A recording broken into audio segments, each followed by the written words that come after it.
Tapi kita orang dah sangat kepenatan malam tu. Saya tak suka tidur hotel. Saya selalu dengan kawan saya, kalau travel jauh-jauh tidur surau.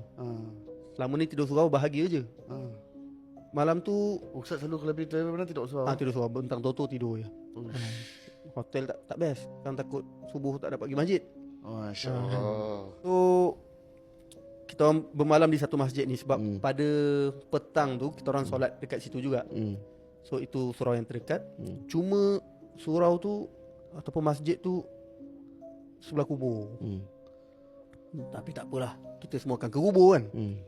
Saya pun bentang toto nak tidur Serius dalam tu.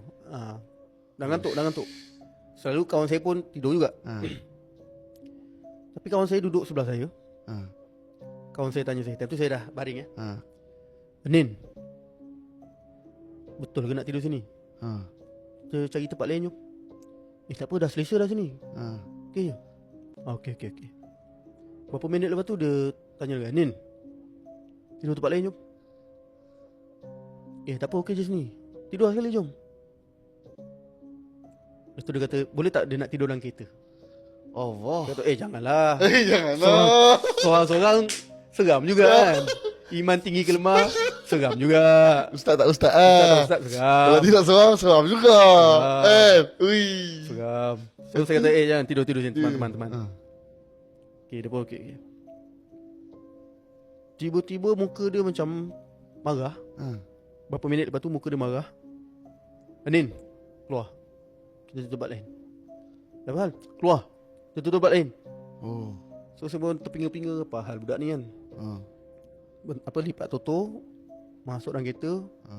Dia pun macam rushing, saya pun macam rushing. Lepas tu dalam kereta tu kawan saya tu dia macam cakap sorang-sorang tau. Kau cakap dengan siapa siap? Di cakap cerita. Dia kata sorry kak kacau. Gitu kan. Kak mana ni? So gerak. So saya dah tak sedar hati lah. Saya tanya dia, kenapa? So dia kata time saya baring tu, dekat surau tu, sebelah saya tu, jalan depan sikit, macam saya baring sini, sebelah sana tu ada musola perempuan, ada langsir. So dia nampak ada seorang perempuan bertelekung, tapi muka dia hitam, Masya Allah. macam tengah jenguk saya. Seorang macam tu.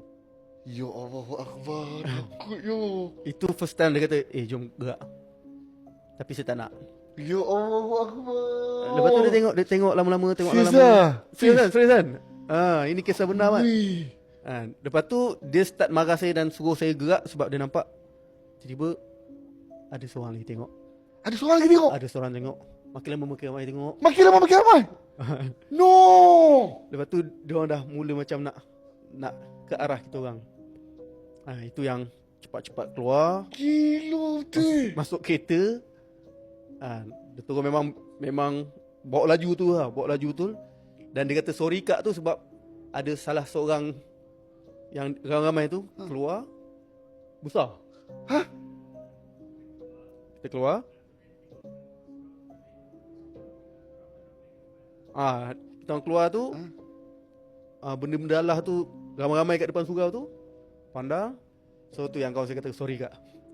Sorry kak. Gerak. Tujuh semua kumpul ramai kat dua luang.